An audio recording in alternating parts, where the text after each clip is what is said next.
ఉచిత varicose veins consultation మరియు screening, సర్జరీలపై special discount. భారతదేశంలోని best varicose veins Avis hospital ని సంప్రదించండి. మరింత సమాచారం కోసం ఈ నంబర్కి కాల్ చేయండి.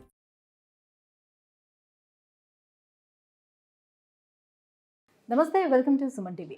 మన శరీరంలోకి ఫ్యాట్స్ అనేవి చాలా ఈజీగా వచ్చి చేరిపోతుంటాయి. అది కూడా ఎక్కువగా మనకి బెల్లీలోని స్టబర్న్ అయిపోతూ ఉంటాయి ఆ ఫ్యాట్స్ అన్నీ కూడా. దాంతో మనకి బెల్లీ అనేది పెరిగిపోతూ ఉంటుంది. సో పొట్ట పెరగటం వల్ల గుండె సమస్యలు వచ్చే అవకాశం ఎంతవరకు ఉంది? సో దీనిపై మరిన్ని విషయాలు తెలియజేసేందుకు మనతో పాటు ఉన్నారు డాక్టర్ రవికాంత్ గారు, కార్డియాలజిస్ట్ ఫ్రమ్ సోమాజీ కూడా యశోద హాస్పిటల్. Hello sir. నమస్తే అండి. సార్, ఇప్పుడు ఏంటంటే ఈ కొవ్వులు అనేది ఎక్కువగా మనకు పొట్టలోనే ఎక్కువ స్టబర్న్ అవుతూ వస్తూ ఉంటుంది. దీనివల్ల గుండెపోటు సమస్యలు వచ్చే అవకాశం ఉంది అని ఒక అధ్యయనం చెప్తున్నట్టుగా మేము ఒక రీసెర్చ్ చూసాం. ఇది ఎంతవరకు వాస్తవం అంటారు? నిజానికి ఈ పొట్ట పెరగడానికి గుండెపోటు రావడానికి ఏమైనా సంబంధం ఉందా? పొట్ట పెరగడానికి గుండెపోటు రావడానికి లింక్ ఉంది. దీన్ని రిస్క్ ఫ్యాక్టర్ అంటారు.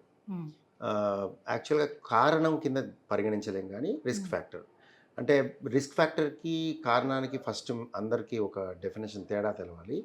ఏమిటి అంటే రిస్క్ ఫ్యాక్టర్ అంటే ఏమిటంటే ఈ పర్టికులర్ గ్రూప్ ఆఫ్ పీపుల్లో ఏదైతే మనం డిస్కస్ చేస్తున్నాం, ఇప్పుడు మీరు అన్నది బెల్లీ ఫ్యాట్, పొట్ట ఉన్న వాళ్ళల్లో అవకాశం ఎక్కువ, పొట్ట లేని వాళ్ళల్లో అవకాశం తక్కువ. లేదు కాదు అంటే పొట్ట లేని వాళ్ళల్లో కూడా గుండెపోటు రావచ్చు, పొట్ట ఉన్న వాళ్ళలో కూడా రావచ్చు. కానీ సంఖ్య తీసుకున్నట్టయితే, ప్రపోర్షన్గా తీసుకున్నట్టయితే ప్రాబబిలిటీ ఈ పొట్ట ఉన్న వాళ్ళలో ఎక్కువ. అంతేగాని కారణం కింద పరిగణించలేము. అయితే వీళ్ళల్లో ఎక్కువగా చూస్తాం కాబట్టి దాన్ని రిస్క్ ఫ్యాక్టర్ అంటారు. ఎగ్జాంపుల్కి స్మోకింగ్, అందరికీ స్మోకింగ్ అయితే బాగా తెలుసు కాబట్టి స్మోకర్స్లో లంగ్ క్యాన్సర్ ఎక్కువగా చూస్తాం. స్మోకింగ్ చేస్తూ తప్పించుకున్న వాళ్ళు ఉంటారు లంగ్ క్యాన్సర్ రాకుండా. అలా అని చెప్పి స్మోకింగ్ సేఫ్, లంగ్ క్యాన్సర్ రాదు అని చెప్పవు. ఎందుకు? సంఖ్యలో చూస్తే చాలా ఎక్కువ ప్రపోర్షన్ ఆఫ్ పీపుల్కి లంగ్ క్యాన్సర్ వస్తుంది. అందుకని స్మోకింగ్ ఇది కూడా రిస్క్ ఫ్యాక్టర్ అంటాం. అదే కారణం అంటే ఎగ్జాంపుల్ మీకు చెప్తాను. సైనైడ్ ఉంది, సైనైడ్ తీసుకున్నాడు మనిషి చనిపోతాడు, అది కారణం, కాజ్. అంటే దీంట్లో ఈక్వేషన్ ఏం లేదుగా. అంటే సైనైడ్ తీసుకున్న 10 మందిలో 5గురికి చనిపోతారు, 5గురు చనిపోరు అనేది ఖచ్చితంగా చనిపోతారు. సో ఇది కారణం, ఇది రిస్క్ ఫ్యాక్టర్. సో ఇది ఫస్ట్ పాయింట్ మనకు అర్థం కావాలి. ఎందుకు నేను చెప్తున్నాను అంటే, చాలామంది మాకు ప్రశ్నగా వస్తారు, చాలామంది ఒక ప్రశ్న వేస్తారు. ఏమిటంటే మా వాడికి పొట్టే లేదు, చక్కగా వర్క్ చేస్తాడు, అన్ని చెడలవాట్లు లేవు, అంత చక్కగా ఉంది, అయినా గుండెపోటు వచ్చిందని ప్రశ్న వేస్తారు. అలాగే పొట్ట ఉండి మా వాడికి పొట్ట ఉంది అయినా బాగున్నాడు అన్నోళ్ళు ఉంటారు. లేకపోతే మా వాడు సిగరెట్ తాగుతున్నాడు అయినా బాగున్నాడు అనే వాళ్ళు అంటూ ఉంటారు. సో ఇది అపోహ పోవాలి. అంటే ఇది రిస్క్ ఫ్యాక్టర్ అంటాం. అంటే మన వంతు కృషి మనం చేయాలి, మనం జాగ్రత్తగా ఉండి మన వంతు ఏమేం చేయగలమో అవన్నీ చేయాలి. దాంట్లో ఒకటి పొట్ట లేకుండా ఉండటం. అయితే పొట్ట అనేది బెల్లీ ఫ్యాట్ అని మీరు అన్నది వేస్ట్ సర్కంఫరెన్స్ రేషియో అని సైంటిఫిక్గా మెజర్ చేయడం జరుగుతుంది. అండ్ సైంటిఫికల్లీ ప్రూవెన్ ఇది. ఫ్రామింగ్హామ్ హార్ట్ క్రైటీరియా అని ఉంది. ఫ్రామింగ్హామ్ అని హార్ట్ క్రైటీరియా అని వే బ్యాక్, అంటే క్వైట్ లాంగ్ ఏగో, ఇప్పుడు కాదు, 2-3 డికేట్స్కి ముందే రిస్క్ ఫ్యాక్టర్స్ని ఆ రోజుల్లో గ్రహించారు. ఎవరెవరికి గుండెపోట్లు ఎక్కువగా చూస్తున్నామని. ఆ విధంగా చూసినప్పుడు ఇది ఒక రిస్క్ ఫ్యాక్టర్ కింద పరిగణించబడింది. అండ్ కంటిన్యూ కూడా అవుతుంది ఈ బెల్లీ ఫ్యాట్ అనేది. సో ఈ బెల్లీ ఫ్యాట్ సెంట్రల్ ఒబెసిటీ అని కూడా అంటాం, ఇంక్రీజ్డ్ వేస్ట్ హిప్ రేషియో అని అంటాం. సో ఈ పర్టికులర్ బెల్లీ ఫ్యాట్ ఉన్న వాళ్ళల్లో ఎక్కువగా చూస్తాం. అండ్ ఎస్పెషల్ ఇవి ఏషియన్స్లో ఎక్కువగా ఉంటుంది బెల్లీ ఫ్యాట్ అనేది. అంటే ఫ్యాట్ రకరకాల ప్లేసుల్లో డిపాజిట్ అవ్వచ్చు, పొట్టలో డిపాజిట్ అయ్యే తత్వము మన ఏషియన్స్లో ఎక్కువ. సో అందులో ఇండియన్స్కి చాలా ఎక్కువ.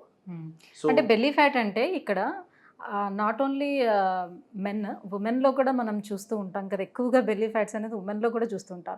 అయితే ఉమెన్లో హార్ట్ అటాక్స్ రిస్క్ అనేది కొంచెం తక్కువ అని వింటాం.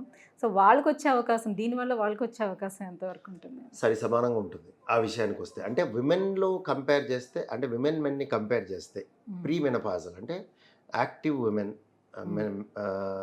మెన్సెస్ ఆగిపోని ఉమెన్ని తీసుకున్నట్టయితే, మెన్కి ఉమెన్కి తీసుకున్నప్పుడు men have a higher chance women కంటే. అది established and very clear.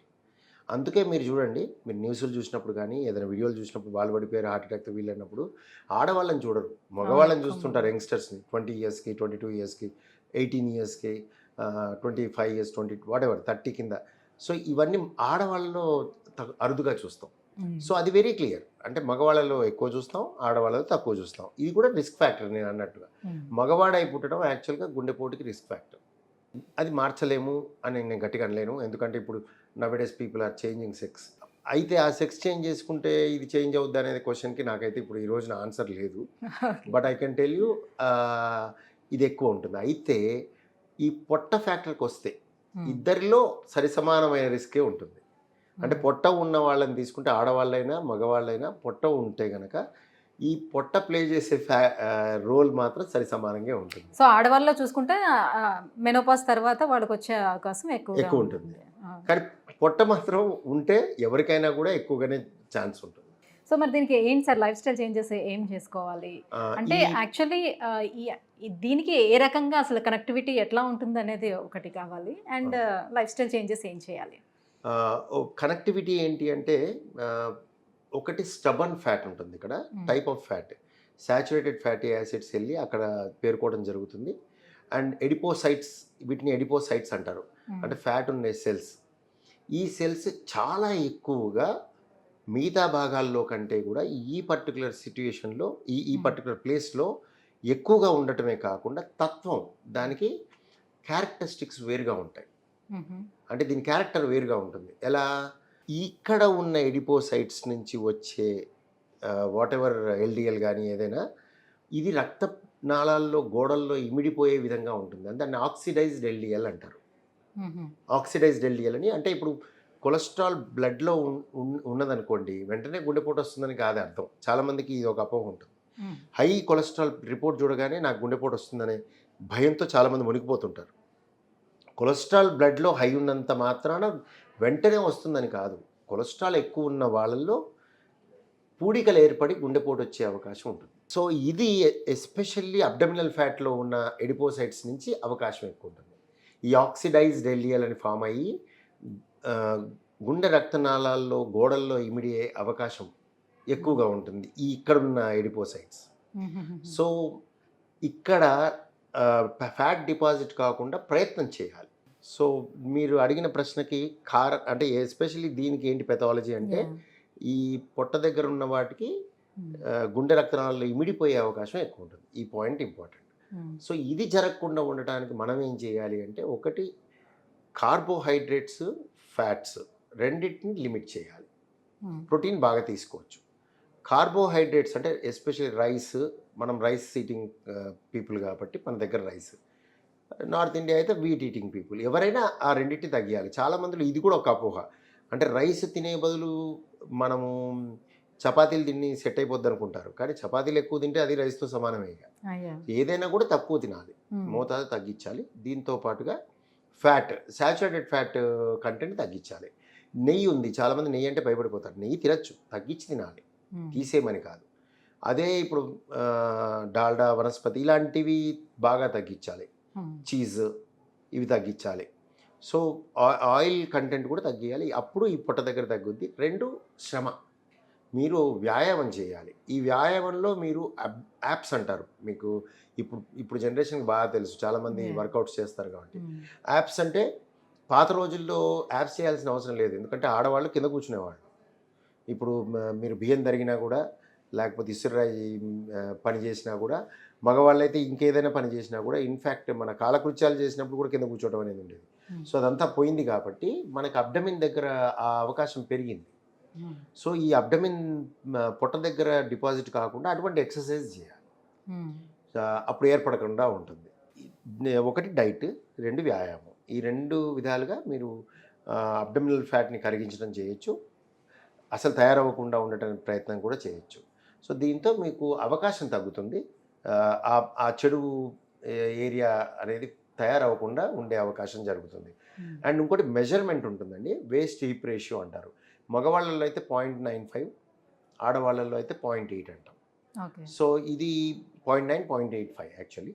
So ఈ నేరోయెస్ట్ పార్ట్కి మెజర్ చేస్తాం. నేరోయెస్ట్ పార్ట్ చేసినప్పుడు అది వేస్ట్ అవుతుంది. వైడెస్ట్ పార్ట్, పొట్టకి కింద వైడెస్ట్ పార్ట్ అంటే బటక్స్ దగ్గర కానీ ఎక్కడ మీరు చెక్ చేసుకున్నప్పుడు అది వైడెస్ట్ పార్ట్, అది హిప్ అవుతుంది. సో వేస్ట్ హిప్ రేషియో అంటే వేస్ట్ ఎక్కువగా ఉండకూడదు, హిప్ కంటే వేస్ట్ తక్కువగా ఉండాలి. సో ఈ విధంగా ఉంటే మీ అవకాశం తగ్గుతుంది. Thank you so much sir. So మొత్తానికి బెల్లీ ఫ్యాట్ వల్ల గుండెపోటు వచ్చే అవకాశం ఎంతవరకు ఉంది, ఎలాంటి జాగ్రత్తలు తీసుకోవాలి, ఈ విషయాన్ని తెలియజేసినందుకు థ్యాంక్ యూ సో మచ్. నమస్తే.